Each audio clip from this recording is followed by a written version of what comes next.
My friend assures me it's all or nothing, but I am not worried. I am not overly concerned. My friend implores me, for one time only, make an exception. I am not worried. Wrap her up in a package of lies, send her off to a coconut island. I am not worried. I am not overly concerned. With the status of my emotions, oh, she says, you're changing, but we're always changing. It does not bother me to say this isn't love. Because if you don't want to talk about it, then it isn't love. And I guess I'm just going to have to live with that. But I'm sure there's something in a shade of gray or something in between.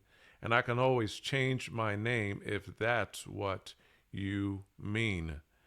Adam Duritz, Counting Crows, 1993. Welcome to Life Examined. Wedding ring prices. Engagement rings are the big ticket, but for a roundabout figure, wedding rings go for about $5,800 and $6,500 in the United States. And certain factors affect the price, like the diamond. Is it natural or is it not? For example, a premium grade diamond ring is $17,000. And this includes the 4 C's of wedding rings: the cut, the color, the clarity, and the carat, the 4 C's. And if you want to add any one of these, it's going to be between $1,000 and $5,000. An additional to this is the metal. Is it platinum? If it's platinum, it's going to be between $1,500 and $3,000 extra. Or if you want, you can have gold, which will be between $800 and $2,000 extra. Then also the design. If you want a simple solitaire, the average is $4,000. Or if you want halos or any kind of other customization, you can add $1,000 to it. But another factor when it comes to wedding rings is the location where it's being sold. It's higher in coastal states like California, where it's normal to spend $9,482, but in the Midwest, it'll be about $5,000. Then when it comes to wedding bands, if you want a simpler wedding band, and I mean something that can be worn daily and matches the engagement ring, and it's more affordable, and it usually sells as a pair. A man's band is anywhere from $300 to $1,000, but a woman's band is $700 to $2,000 typically. Let's now go to proposal types. Proposal types and acceptance rates. In a private proposal, 85 to 90% of the time, the proposal is accepted. And this is the most common in the United States of America. And 70% of proposals in the U.S. happen at home. When it comes to public proposals, the number drops down to 55 to 70% acceptance rates, and it's lower due to the pressure of the proposal being outside, and 20% rejection rate cite embarrassment. With prior discussion, the proposal rate increases to 90%. 90% with prior discussion. But without prior discussion, the number drops to 50 to 60%. 65% of couples talk marriage for 6 months plus before it actually happens. Now, there's something that a lot of people don't want to talk about, and that's the declining proposals, but also the high rate of yeses when it comes to admissions of marriage in the future in dating sites. For example, 20% of women on dating sites say that they are seeking a marriage as part of their description. So only 20% of women admit to wanting marriage on dating apps like Bumble.com or Tinder. But 85% of women, when proposed to, have insisted that their relationship have accepted the proposal from these same dating sites. So 20% of women say they're looking for marriage, but 85% of women, when asked, they accept. But they mentioned that their acceptance had to do with this being pre-discussed. I wonder where age factors into this too. The National Center for Health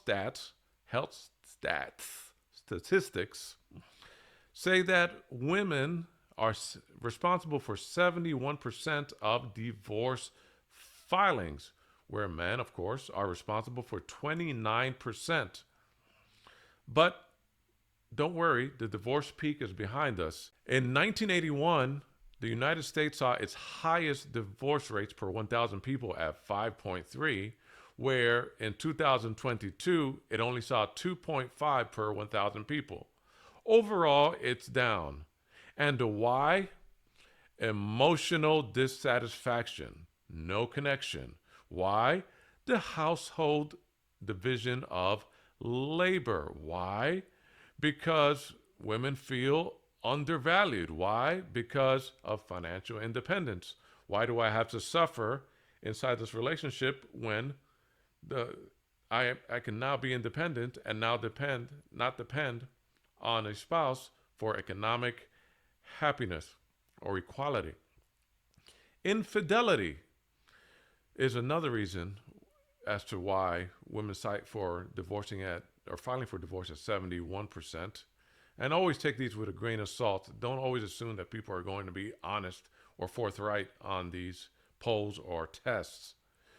Different expectations are another one why women cite a 71% divorce filing rate. And also, they say a stronger social network. Now, also understand what that means. It means that once a woman files for divorce, people will gather around her and say that, hey, we understand, we have your back, whatever you do, we will support you in this. Whereas guys tend to have a lower amount of social places where they can go, or social support from other men, women, as well as even their workplace, even the church where he's a part of. Another reason that women cite for 71% divorce rate is emotional, verbal, and physical abuse. Another one, they grew apart. They grew apart so they no longer can be or live together. Women in marriage see marriage as a chronic resentment point. They cite loneliness and unpaid labor, while men often see it as fine or beneficial. That's why they're least likely to file for divorce. When women reach the breaking point, they file for divorce.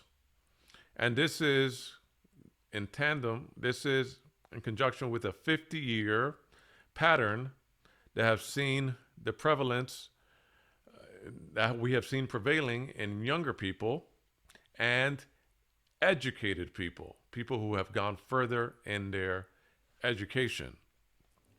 And when you break this down by race, blacks, non-Hispanic women account for 32% of this divorce percentage. American Indian, meaning indigenous, account for 25 to 30% of divorce filings. White non-Hispanic women account for 15.1%. That's half of the black population. Hispanic of any race, 12.5% of divorce filings. Asian non-Hispanic account for 10%. Then we see a multiracial, between 18 to 22% of divorce filings, and the national average is at 16.9%. If she loved you, you'd know it. If she wanted you, you'd feel it. If she respected you, she'd show it. Stop making excuses for someone who's showing you exactly how little you matter. You never, ever have to guess. This comes from George Bruno. The record for most marriages timed being married in the United States is held by Glenn Scotty Wolf, who had 24 marriages between the years 1926 and 1997. His shortest marriage was only 19 days, but his longest marriage was 11 years. He fathered 19 children. When it comes to the women, the longest woman, the woman that holds the record for the most time being married, was his last wife. Yes, Scotty Wolf's last wife had 23 marriages before she was married to Scotty.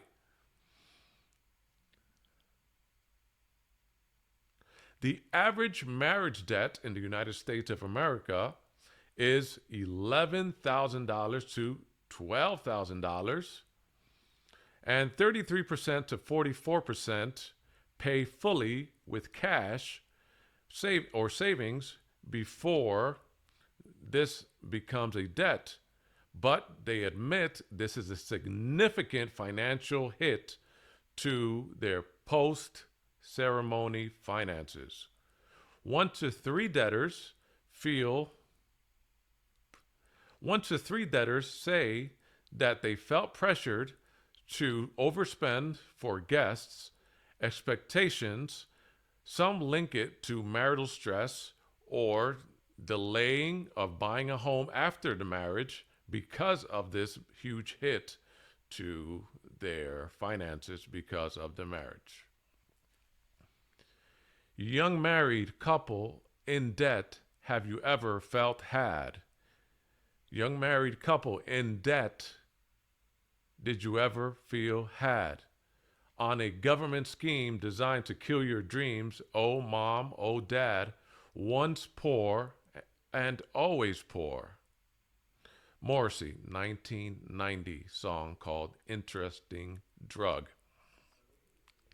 The ring test that you might have seen on social media involves getting a junky ring, giving it to her, and waiting for her reaction. And to see what you are able to pick up on her face when you give her this junky ring. Does she want you or what you can provide to her because of the perceived value of the ring? Try it. See what happens. It might be what you needed to wake up from your fairy tale. Yes, your fairy tale. Is one person thinking about love while the other person is casually but blatantly thinking about business? It might be what you want, but it might not be. Go into it with both eyes wide open. You may want it. Maybe you want it, but perhaps you don't. If you want to see if she wants you, if you want to see if she loves you or she loves you not, don't give her a ring at all and see what happens. Besides, love doesn't require a ring or the fairy tale or the $1,000 layered cake or all these rings or all these contracts being signed.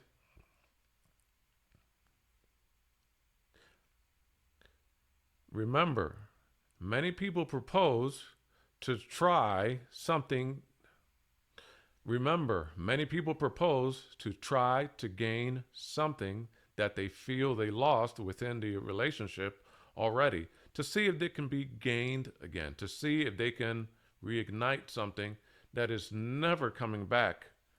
But they think that giving them this fancy ring and the appearance of this fairy tale that will put you in debt financially and a lot of more other things is going to change this.